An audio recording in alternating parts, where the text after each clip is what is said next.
Have you ever looked at someone else's art and quietly thought to yourself, I wish I could be creative like that?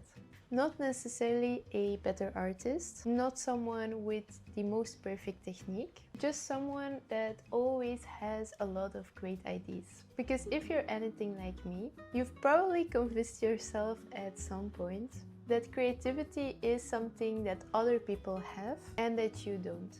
Maybe you've even said it out loud.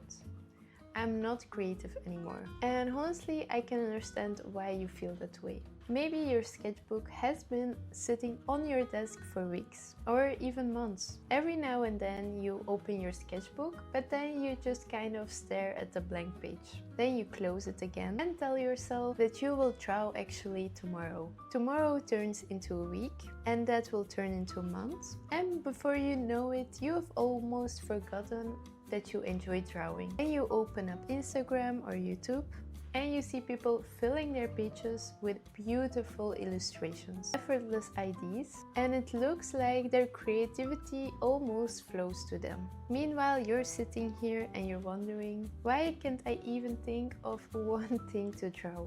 For a while, I thought that maybe I kind of lost my creativity. I remember as a kid, I used to love to draw. But when I was a kid, it just never really felt very difficult. I just always had inspiration. I didn't need any motivation, and I definitely didn't need this perfect sketchbook or the perfect materials. I just picked up whatever was around me and started drawing with that. Sometimes I would just spend an entire afternoon coming up with these random creatures, with these little characters out of nowhere. Other times I would copy cartoons and draw places that didn't even exist. And none of it was really that amazing, but that also didn't matter, because I wasn't trying to create something to impress someone. I was simply curious what would appear on my page. Looking back now, I think the biggest difference between being a child and an adult is that children create something because they're very curious, and adults will create something because they want a really good and perfect result. And those are honestly two completely different mindsets. Honestly, somewhere along the way, drawing kind of became this performance instead of this fun adventure of exploration. Every page that I drew had to feel important. Every sketch had to be words on my paper. Every mistake felt like kind of a proof that I wasn't really that creative at some moments. Instead of asking myself, I wonder what I could make today, I started asking myself, what if it ends up not the way that I want it to be?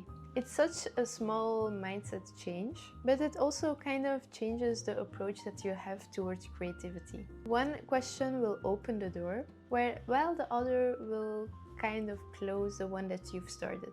I noticed this even more while studying architecture. I honestly was surrounded by some really talented people every single day.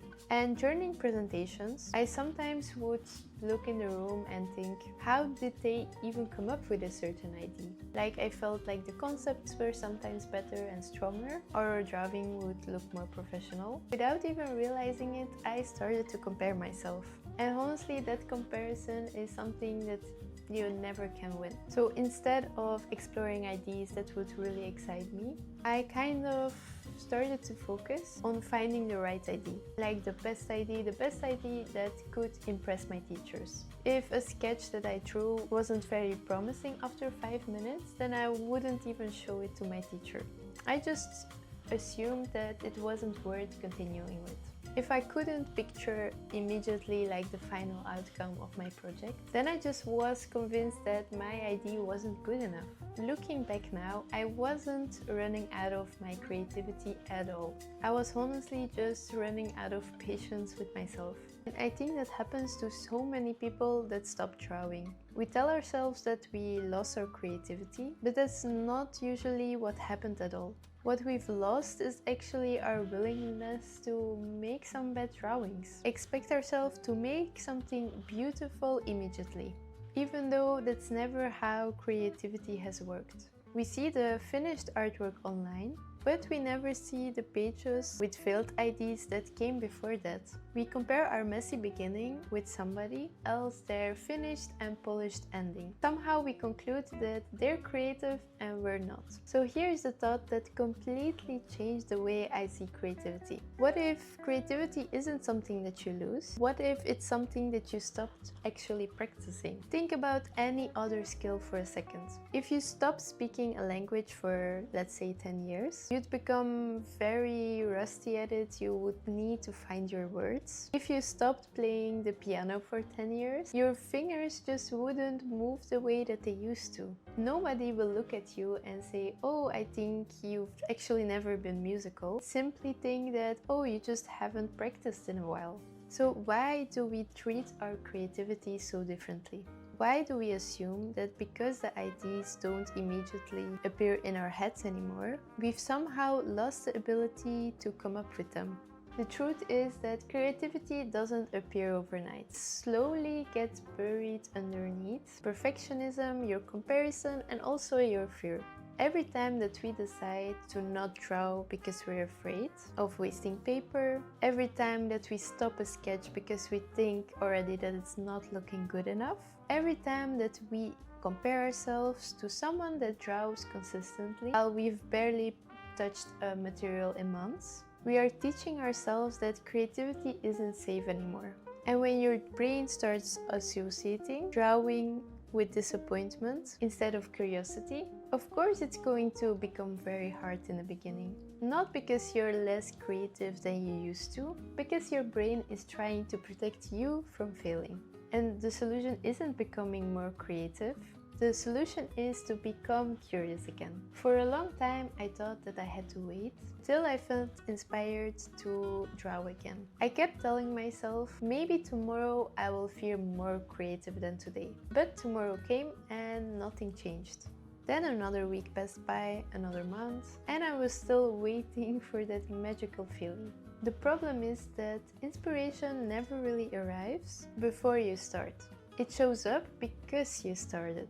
I remember sitting at my desk one afternoon, staring at that blank page of my sketchbook, and it kind of felt like forever. I wanted to draw again, but I had no idea what I should draw. Every idea that I came up with kind of felt really boring. Every sketch that I imagined felt very disappointing. Eventually, I got so frustrated with myself that I told myself, just draw one line, just draw one. And that was it. It was not an expectation, not a masterpiece, just one line across my page. And then one line became 2, and after 2 it was 10 lines. Before I realized it, I had almost spent an hour drawing. Was this the best drawing that I ever made? Probably not. I had stopped thinking whether I was creative enough and started to finally enjoy the process again. That's when I realized that something completely changed about the way that I view creativity. Creativity isn't what gets you to start drawing. Drawing is actually what creates that creativity. Just think about it for a second. Have you ever went for a walk when you didn't really feel like it? Actually, the first 5 minutes are actually the hardest. Tired, you're not in the mood, and you'd rather just stay in bed. After 50 minutes, something kind of changes. Body wakes up, your mind starts to clear up, and you actually start to enjoy it again. Drawing works actually the exact same way. The hardest part isn't drawing for an hour. The hardest part is making that first mark on your page. So instead of trying to become more creative, I started to focus on becoming more curious. What happens if I draw this object using only circles? What happens if I only use one color? What happens if I draw with my non-dominant hand? Suddenly that pressure kind of disappears. Because I wasn't trying to make good art, I was just running these little experiments. So I want to challenge you to do something uncomfortable. Instead of trying to make your next drawing very beautiful, try to make it interesting. Because those are two completely different goals. Beautiful will really put that pressure on. Thing really doesn't have any rules. You can draw, for example, the same coffee mug 5 times, but in completely different ways. Suddenly your brain starts rather asking questions than really criticize it. So one of my favorite ways to do this is to really choose a random object in your room, like for example a mug. And first I will draw it very realistically. Then maybe I will let it belong in some type of fantasy world. Like for example, maybe the mug has little legs or a smiley face. Then I will try to draw the mug in one line, so I will not lift up my hand. Maybe you can draw it in one specific color, or you can give it a crazy pattern. The only thing that will change is that your brain will just start to look differently at things. Another exercise that I find that works really well is opening an old sketchbook. And not to judge my old drawings, but to maybe steal some ideas of mine. Sometimes it could even be a tiny doodle that you kind of forgot. And instead of copying it, I ask myself, what if I maybe made this drawing bigger? What if it became a character? Maybe you change up the color. I always think that creativity means coming up with something that nobody has seen ever before. And in reality, creativity is just connecting two ideas that never connected before. And it's honestly how so many artists work. We imagine that they sit down with this perfect vision in their heads, but most of the time they're just simply exploring. They're asking themselves multiple questions and what if? What if I changed my perspective a little? Or maybe what if I rotated something? Because those tiny questions is where your creativity lies.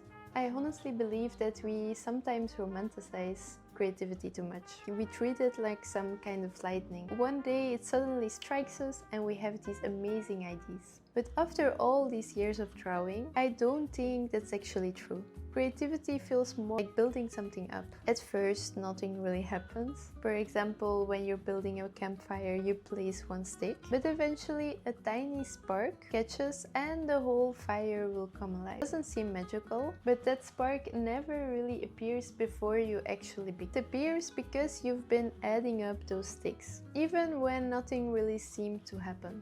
And maybe that is where you are right now. Maybe you've been staring at this blank page, convinced that your ideas are not coming, that you're simply not creative anymore. But what if your creative fire hasn't gone out? What if you're just waiting for that first tiny spark?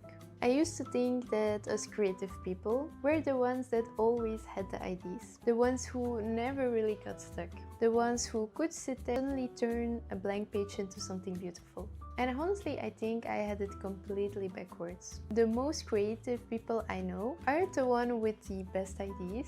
They're the ones who aren't afraid to try and make something bad. So here's something I would love for you to try after watching this video. Don't open your sketchbook with the goal of making your best drawing. Open it with the goal to surprise yourself. Pick maybe two random words, like for example a bicycle and a mushroom. And do not fear of how weird or random the combination sounds. In fact, the weirder it sounds, the better. And ask yourself one simple question. What would that actually look like? Not because you're trying to impress someone, but because you're simply doing it out of curiosity. Because that's the question that we sometimes forgot to ask ourselves as adults. What if I mix some colors together? What if I make my character twice as tall? What if I just tried? The more I started to ask myself those questions, instead of asking whether my art was good enough, the more I realized something. Creativity has never left me. It has been there the entire time. So simply just waiting for me to stop judging it with every single idea that I came up with. And maybe that's even true for you too. Maybe you've simply become too careful with drawing. Maybe you're more afraid to waste your expensive materials, more afraid of making something that isn't the idea that you had in your head. Here is the beautiful thing about drawing. Your paper doesn't remember all those bad drawings. It doesn't judge you for taking a break. It's just another opportunity for you to be free and play around. So if you're waiting for a sign to start drawing again, let this be the sign. Not because you're suddenly going to make the best drawing of your life, but because every artist you admire once decided to make the decision to draw one more page instead of giving up. And maybe that's all that creativity really is. Just having the courage to keep exploring. It doesn't need to be beautiful, it doesn't even need to be finished, it doesn't even need to make sense. Just let yourself be curious again. And if you do, I would love to know what you drew exactly. You can leave a comment below because I read every single one of my comments, and there is also a community tab, so if you want to send in your artwork or your drawings, you can always post them there. I would love to see them. Let's encourage each other and support each other. And if you're still a bit afraid of using your art supplies, I have an exact video on that, on how to get over that fear. And until next, happy sketching guys, and I will see you in the next one. Bye!